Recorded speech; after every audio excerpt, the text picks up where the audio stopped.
Hello दोस्तों, welcome to the कीन investor channel.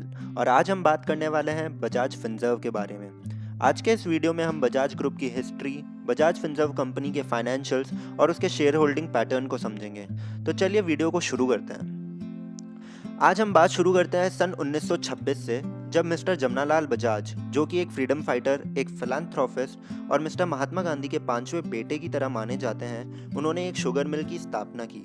Mister Jamnalal Bajaj ने इस बिजनेस में अपनी जी जान लगा दी और देखते ही देखते वो इंडिया की नंबर 1 शुगर मिल कंपनी बन गई। आगे चलकर उनके बड़े बेटे मिस्टर कमल नयन बजाज ने बिजनेस को संभाला और इंग्लैंड से पढ़ाई करके लौटने के बाद उन्होंने बिजनेस को एक्सपोनेंशियली ग्रो किया। उन्होंने थोड़े ही टाइम में ऑटो सेक्टर, सीमेंट सेक्टर और इलेक्ट्रिकल सेक्टर में बजाज ग्रुप की मजबूत पकड़ बनी। मिस्टर कमल नयन बजाज के बाद उनके बेटे मिस्टर राहुल बजाज ने सन 1965 में बजाज ग्रुप की बागडोर संभाली और उसे एक ग्लोबल ब्रांड में कन्वर्ट किया। मिस्टर राहुल बजाज ने काफ़ी मुसीबतों का सामना किया, जैसे कि एक वक्त पर इंडिया के लॉज के अकॉर्डिंग एक समय पर कोई ऑटो कंपनी सिर्फ 20,000 गाड़ियों का ऑर्डर ले सकती थी और उसकी वजह से बजाज के स्कूटर लेने के लिए आपको 10 साल तक वेट करना पड़ सकता था। पर उन्होंने ऐसे लॉज के अगेंस्ट जाकर अपने प्रोडक्शन में कोई कटौती नहीं की और अपने कस्टमर्स को ऑर्डर जल्द से जल्द कंप्लीट करने की कोशिश की। बजाज ग्रुप के और कई भी सारे बिजनेसेस हैं जो उनकी फैमिली ने संभाल रखे हैं। आप चाहे तो वीडियो पॉज करके इस स्लाइड में उनको अच्छे से डिटेल में देख सकते हैं। इसके बाद हम बात करते हैं बजाज फिनसर्व कंपनी के बारे में फिर से। जो लिस्टेड कंपनियां हैं हमारे पास बजाज में इन्वेस्ट करने के लिए, उनमें से एक है बजाज होल्डिंग्स, जो कि सबकी पेरेंट कंपनी है। उसके बाद आती है बजाज ऑटो, उसके बाद आता है बजाज फिनसर्व और बजाज फिनसर्व के अंडर भी 3 कंपनियां आती हैं जिनमें से बजाज फाइनेंस लिस्टेड है। आप इधर से बजाज ग्रुप के स्ट्रक्चर को अच्छे से समझ सकते हैं।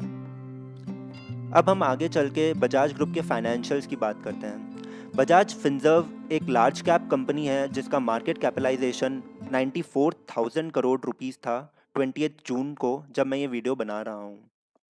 इसके स्टॉक प्राइस की बात करें तो इसका स्टॉक प्राइस 5900 पर लास्ट ट्रेडिंग डे पर बंद हुआ और इसके 52 वीक हाई और लो की बात करें तो 9950 इसका हाई है पिछले एक साल में और 4100 इसका लो है।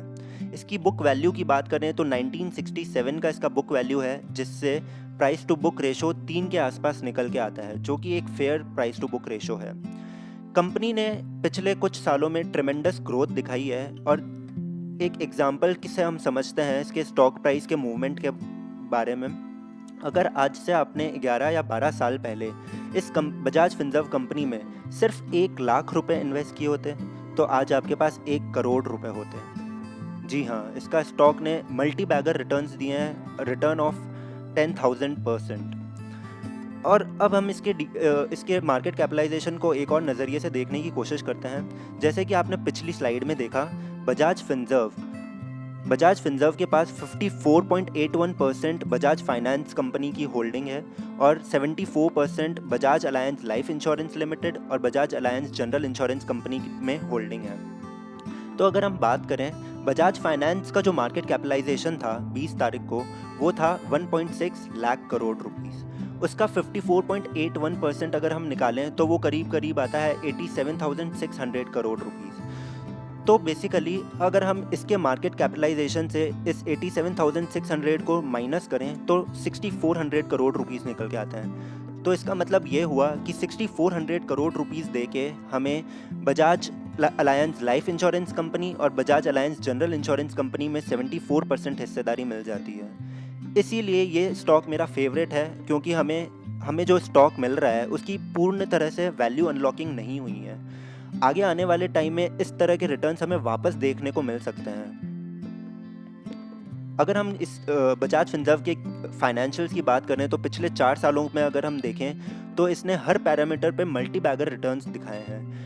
अगर हम टोटल रिवेन्यू की बात करें तो वो भी बहुत एक्सपोनेंशियली ग्रो हुआ है। प्रॉफिट बिफोर टैक्स की बात करें तो वो भी बहुत अच्छी तरह से ग्रो हुआ है। नेट इनकम की बात करें तो वो भी बहुत अच्छी ग्रोथ दिखा रहा है। एक लार्ज कैप कंपनी के लिए इस तरह से एक्सपैंड करना बहुत ही मुश्किल है। हम इसे एक एग्जांपल से समझ सकते हैं। जैसे कि अगर हम एक छोटी किराने की दुकान खोलें तो हमें एक्सपैंड करने के लिए, उसे ग्रो करने के लिए बहुत सारी अपॉर्चुनिटीज़ हैं। लेकिन अगर हम पहले से ही डीमार्ट जैसी किसी चेन के ओनर हों, तो हमें उसे एक्सपैंड करने के लिए बहुत मेहनत करनी पड़ती है। लेकिन ये एक लार्ज कैप कंपनी होते हुए भी बहुत ही एक्स्पोनेंशियली ग्रो कर रही है और इसका बिजनेस मॉडल बहुत ही अच्छा है। तो चलिए अब हम बात करते हैं कंपनी के सेक्टोरियल ब्रेकअप के बारे में। कंपनी का मेजर बिजनेस रिटेल फाइनेंसिंग से निकल के आता है और दूसरा बड़ा बिजनेस इंश्योरेंस सेक्टर से निकल के आता है। हालांकि कंपनी ने वेंडमिल बिजनेस में भी इन्वेस्ट कर रखा है, लेकिन वहाँ से अभी कुछ खास बिजनेस जनरेट नहीं हो रहा है। अगर हम कंपनी के इंश्योरेंस सेक्टर को और डिटेल में जाके देखें तो कंपनी मोटर इंश्योरेंस से 30.7% रेवेन्यू जनरेट करती है। कंपनी हेल्थ इंश्योरेंस भी प्रोवाइड करती है और पर्सनल एक्सीडेंट और क्रॉप इंश्योरेंस जैसे इंश्योरेंस भी प्रोवाइड करती है। अगर हम इसके पीयर्स की बात करें तो जैसे कि SBI लाइफ इंश्योरेंस या HDFC लाइफ इंश्योरेंस, वो भी काफ़ी बड़ी कंपनीज हैं। इससे ये पता चलता है कि कंपनी इंश्योरेंस सेक्टर में बहुत अच्छी तरह ग्रो कर सकती है। और अब हम बात करते हैं इसके शेयर होल्डिंग पैटर्न के बारे में। कंपनी का 60% शेयर्स प्रमोटर्स के पास हैं। FIIs ने भी काफ़ी अच्छी हिस्सेदारी इसमें खरीद रखी है और म्यूचुअल फंड भी कंपनी में इन्वेस्ट कर रखा है। अगर हम प्लेज्ड शेयर्स की बात करें तो ऐसी कोई समस्या यहाँ देखने को नहीं मिलती है, जिससे ये पता चलता है कि कंपनी के प्रमोटर्स का मेन फोकस इसी बिजनेस पे है और ना कि किसी और बिजनेस पे, जो कि एक बहुत ही अच्छी बात है। अगर हम कंपनी के स्टॉक चार्ट की बात करें तो पिछले एक साल में कंपनी के स्टॉक ने -30% के रिटर्न्स दिए हैं, जो कि मैं बिल्कुल भी बुरे नहीं मानता। कोरोना वायरस की इस सिचुएशन में जहां बाकी कंपनियों के स्टॉक 50% तक गिरे हैं, HDFC life, HDFC AMC, Reliance, इन सब के स्टॉक ने 40-45% तक की डिक्लाइन दिखाई है, लेकिन फिर भी बजाज के इस स्टॉक ने सिर्फ 30% के नेगेटिव रिटर्न्स दिए हैं, जो कि मैं बहुत ही हेल्दी मानता हूँ। और ये एक बहुत ही अच्छी अपॉर्चुनिटी हमें प्रोवाइड करता है, क्योंकि अभी जो प्राइस है वो वापस हमें देखने को मिले, इसके चांसेस बहुत ही कम हैं इन द नियर फ्यूचर। तो गाइज़, इसी के साथ मैं अपनी आज की वीडियो एंड करना चाहूँगा। अगर आपको ये वीडियो पसंद आई हो तो प्लीज़ लाइक, शेयर और सब्सक्राइब कीजिएगा। Thank you.